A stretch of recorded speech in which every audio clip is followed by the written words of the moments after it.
Dans cette vidéo, je vais vous présenter 3 livres et une série de petits livres, je sais pas trop comment ça s'appelle, qui ont changé ma vision de l'art. Salut les petites gouaches, bienvenue aux nouveaux qui découvrent cette chaîne. Ici on parle de dessin, on parle d'histoire de l'art, on parle d'art, de création et de mental pour réussir dans le dessin. Je suis Maudelaine Amblard, artiste peintre professionnelle et je suis là pour vous aider, vous guider dans ce développement vers le dessin. On commence par cette série, I Maestri del Colore. Alors c'est en italien parce que je les ai achetés pendant mon voyage à Florence, où j'ai suivi un stage intensif de dessin pour découvrir les techniques de dessin oubliées. Autant vous dire que j'ai énormément appris et que après ça mon niveau de dessin n'avait plus rien à voir. Donc ces livres-là ont largement participé à mon évolution. Je sais qu'ils existent en français, ils sont un petit peu vieux, c'est vrai. Alors je sais pas précisément comment ça s'appelle ce type d'ouvrage. En tout cas, chaque livret s'intéresse à un artiste, Caravaggio, et montre des dessins un peu clés de cet artiste. Voilà, avec sa biographie. Bon, c'est en italien, je l'ai pas lu, mais vu que j'ai appris, que j'ai réappris à dessiner avec ces images, j'avais quand même envie de vous le montrer. Par exemple, cette image-là, je me suis entraînée. Voilà l'un des dessins que j'ai fait. J'ai pas le retour de caméra, donc je sais pas si vous voyez bien, mais autant vous dire que je suis quand même assez contente de ce dessin. Donc je m'en sers énormément pour m'entraîner à copier. Je copie pas des œuvres juste pour copier des œuvres, c'est pour vraiment comprendre ce que l'artiste a voulu faire et travailler mon œil. Donc je vous encourage à avoir plein de petits livrets comme ça. Je pense que ça reprend les 200 plus grands artistes. Là j'en ai que 7, mais croyez-moi que je vais en acheter d'autres. J'ai Caravaggio, Tiziano, Titien, Velasquez, Palma il Vecchio. Guido Reni, c'est juste un énorme coup de cœur. En fait, cet artiste a introduit le mouvement, des corps en mouvement. Et j'ai eu un coup de foudre, je le connaissais pas du tout, mais j'adore. J'admets que la qualité de l'image, c'est pas ce qu'il y a de mieux, mais ce côté un peu vieux a vraiment un charme. Il y a un côté, enfin, je sens que la page, cette vieillesse, l'énergie de ces livres participe à la progression du dessin. Peut-être c'est complètement bizarre, mais regardez, les feuilles elles se parent. Mais je sais pas, je sens que cette page, ce côté un peu vieillot participe vraiment au progrès du dessin. Voilà, ça c'est la série. En français, je crois que c'est le maître de la couleur ou quelque chose comme ça. Ouais, il y a vraiment une énergie ancienne. Il y a aussi l'énergie de l'Italie. On passe au prochain livre, qui est quand même bien lourd. Ça fait les bras. L'histoire de l'art de Gombrich. Alors je suis assez fan de ce livre. Dès que j'ai lu l'introduction, j'ai tout de suite compris que j'allais adorer ce livre et sa façon de voir le monde. Car il commence tout de suite en nous expliquant que la notion qu'on a de l'art actuel, donc l'art pour être contemplé, l'art pour être conservé, l'art sans but, vraiment de manière inutile, n'a pas toujours existé et que c'est même une invention très récente. Et beaucoup de choses qu'on appelle art, qui ont été créées dans le passé, n'ont pas été créées avec le même esprit qu'on a, nous, de l'art maintenant. C'est-à-dire que des sculptures faites par des peuples d'Amazonie, on va les exposer dans un musée, mais par contre ce peuple d'Amazonie n'a pas construit cette sculpture pour être exposé dans un musée, mais pour parler à des divinités, pour faire l'enseignement aux plus jeunes. Enfin, rien à voir avec notre vision de l'art. Et ça, j'ai adoré. Cette franchise de « Oh, on se calme », l'art qu'on connaît maintenant est extrêmement récent. Il met tout de suite les choses en place. Alors, le livre se concentre principalement sur l'évolution de l'histoire de l'art. Donc on commence par la préhistoire et on évolue jusqu'à le contemporain maintenant. Évidemment, si vous avez fait une licence d'histoire de l'art, vous allez vous dire « Oh, il manque beaucoup de choses ». Mais comme c'est un livre qui a plutôt pour but de faire l'initiation de l'histoire de l'art, l'écrivain a dû faire des choix et je trouve que ces choix sont très très bien trouvés. Et on se rend compte à quel point l'histoire de l'art est un balancier. L'esprit de la société, le style du moment et où dans le chaos, la liberté, l'opulence, l'énergie, l'extravagance, ou bien c'est dans la maîtrise, le contrôle, la sobriété et la technique. Et c'est que des cycles comme ça. Chaque mouvement pratiquement naît en opposition de l'ancien mouvement, donc d'où ce balancier, oui, non, oui, non, oui, non. Et c'est assez fascinant et je pense qu'on peut prédire, si on y met assez d'énergie, de temps et de travail, on peut à peu près prédire ce que va être le balancier. Par exemple, là, on est pour moi dans une période de chaos, liberté, extravagance avec l'art contemporain.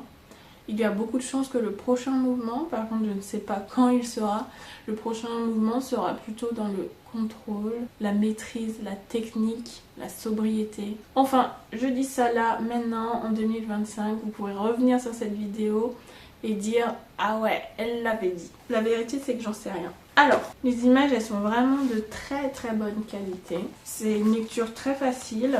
Bon, c'est un gros morceau, mais on y arrive. Les chapitres sont hyper agréables parce qu'ils sont tout petits. C'est une dizaine de pages à chaque fois. Donc on peut rythmer ses lectures un par jour. Et je crois qu'il y en a 27. Il y a 27 chapitres, 28.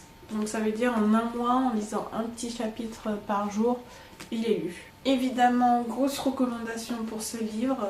J'ai lu d'autres livres d'histoire de l'art, mais celui-là, il est tellement concis. On comprend tellement bien les choses, c'est fluide, c'est clair. Les autres livres, j'ai l'impression que c'est... Je sais pas, c'est pas aussi bien structuré que ça. Donc je vous invite à le lire. Histoire de l'art de Gombrich. Maintenant, on va s'intéresser à la théorie de la couleur. Donc les théories de la couleur de Paul Zelansky et Mary Pat Fisher. Sachez déjà que j'ai une passion pour la couleur. Je trouve ça exceptionnel, le fonctionnement de la couleur, des mélanges. Donc évidemment que j'allais lire un livre sur la théorie de la couleur. Si vous allez voir mon travail, vous allez tout de suite comprendre que la couleur c'est quelque chose de très très important dans les peintures parce qu'elles sont, devinez, très très colorées. Ce livre est passionnant. Franchement, j'ai appris des choses que j'aurais pas pu apprendre ailleurs. J'ai tellement annoté le livre, il y a autant de post-it que de pages. Non, j'exagère. Mais c'est extrêmement complet, c'est très très intéressant de comprendre que la lumière, en fait, c'est que la lumière. En fait, que la couleur, c'est que l'interprétation que nos yeux font de certaines ondes. On est très loin de ce qu'on pense être la couleur. Parce que la couleur, on ne peut pas la voir s'il n'y a pas de lumière. Parce que la lumière blanche arrive et vient taper l'objet. Et la couleur de l'objet, c'est une onde qui nous revient et on voit l'objet de cette couleur. Passionnant. Alors c'est très dirigé sur l'optique. Donc qu'est-ce qui se passe dans notre œil, qu'est-ce qui se passe dans notre cerveau. Il y a aussi une grosse partie sur l'informatique. Ouais, l'informatique, la photo, les paramètres de la couleur. Moi je trouve qu'il manque juste une partie vraiment pratique de la couleur. C'est-à-dire quel mélange. Ah oui, il y a tout ce qui est sur l'impression.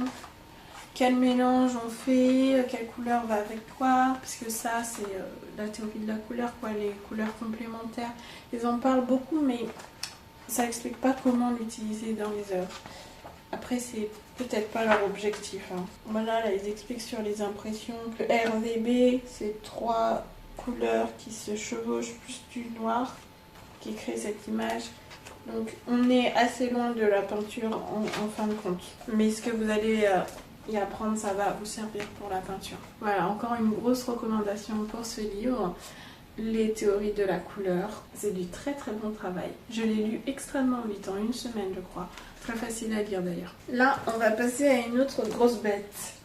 C'est lequel qui est plus lourd? C'est lui. Savoir secret, les techniques perdues des maîtres anciens, de David Hockney. Alors ce livre, j'ai voulu l'acheter quand j'ai fait une recherche toute simple sur internet, connaître les techniques anciennes des anciens maîtres. Je suis tombée sur cette recommandation. Cet achat a été fait après mon voyage à Florence, vraiment une semaine après, parce que j'avais encore faim de savoir et je savais qu'elle m'avait dit énormément de choses, mais je me doute qu'il y a encore plus de choses à savoir.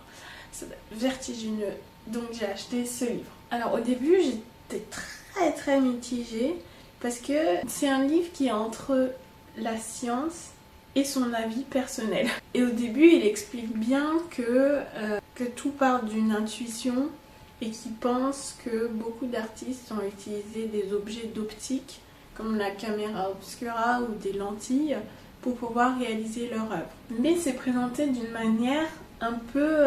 je pense que c'est ça, donc je cherche des preuves pour dire ça. Le côté scientifique, véridique et vérifié était très bancal. J'avais la sensation qu'on m'avait menti dans le sens où tous les grands maîtres de la peinture, je pensais qu'ils réalisaient vraiment par des coups de génie leur œuvre. Et là, on explique que non, peut-être pas en fait. Peut-être qu'ils ont juste copié une image réfractée et ils ont peint après dessus. Donc c'était un petit choc de savoir que beaucoup d'artistes de la Renaissance ont pu avoir accès à ce genre de procédé. Mais par contre, ça rassure sur le fait que c'est possible que nous aussi on peut utiliser ce genre de procédé qui serait l'équivalent d'un rétroprojecteur et avoir un dessin extrêmement juste. Aussi, il y a pas mal de répétitions vu que c'est un seul argument qui est étayé tout le long, mais dès qu'on rentre dedans, on est à fond. Quand on a fini la première partie, donc qui fait les 3/4, c'est ça la première partie là, et bien on a vraiment un voile qui a été déchiré. Mais c'est ça la connaissance, le but c'est d'apprendre et de se rapprocher au maximum de la vérité. Donc ça peut un peu déstabiliser sur la vie qu'on peut avoir sur les choses, mais j'aime bien me rappeler que de toute façon je ne sais rien, donc autant mettre à jour les connaissances et changer ce qui doit l'être. Donc il y a énormément d'images, les textes sont relativement denses, ça va. Il y a d'autres textes qui sont encore plus aérés. C'est très agréable à lire. Je pense qu'en condensé, j'ai dû mettre 4 jours dessus. Donc première partie vraiment passionnante. On apprend énormément de choses qui petit à petit est étayé sur des expériences scientifiques. Donc ça rassure un petit peu plus. Mais c'est très très bien bâti. C'est du beau travail. La deuxième partie est juste imbuvable. Là c'est le côté vraiment scientifique. C'est des textes qui parlent, qui confirme ces théories et c'est des textes scientifiques donc c'est vraiment imbuvable parce que là on passe de, regardez, c'est à peu près l'équilibre qu'on a à chaque fois, on passe de un peu de texte et beaucoup d'images, là pas du tout de texte, un peu de texte et des images, et on va se retrouver dans la deuxième partie que du texte. Ah non, il y a quelques images, quelques croquis, bref, vraiment très douloureux la deuxième partie. Je l'ai d'ailleurs pas fini, mais c'est des choses qui vont dans son sens. Donc je recommande ce livre, évidemment, parce qu'il va vous ouvrir une nouvelle voie à laquelle vous n'avez pas pensé. Petit livre bonus, c'est le traité des arts. Je ne l'ai pas fini, mais je peux déjà dire 2-3 choses.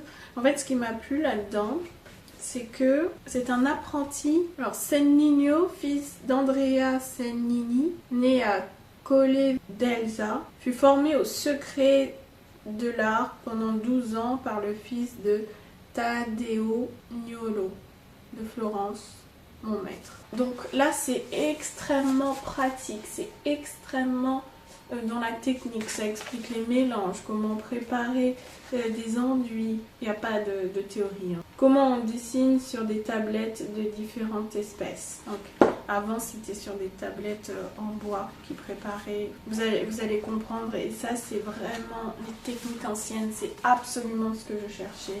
Le style d'écriture, on sent que c'est un peu ancien, il y a des tournures un peu étranges. Je vous ferai un retour dessus, mais je sais déjà que ça va être indispensable pour moi. Après ça parle de fresques, je ne fais pas de fresques, mais ça ne veut pas dire que les conseils ne sont pas transposables et transversales. Je vais utiliser un maximum de savoir de ce livre. Ah oui, il y a un dessin que je voulais vous montrer aussi qui a été fait à partir des Maestri del Colore. C'est celui-là. On ne sait jamais si on voit bien. Voilà, donc ça c'était aussi un entraînement de dessin. Voilà, c'était les 3 livres plus la petite série des maîtres de la couleur. J'espère que ça vous a plu. Évidemment, je vous invite à vous les procurer. De les lire, c'est mieux. Et vous pouvez me faire un retour si déjà vous avez lu l'un de ces livres et me dire ce que vous en pensez aussi. Salut les petites gouaches, bonne journée, bonne nuit, bon après-midi.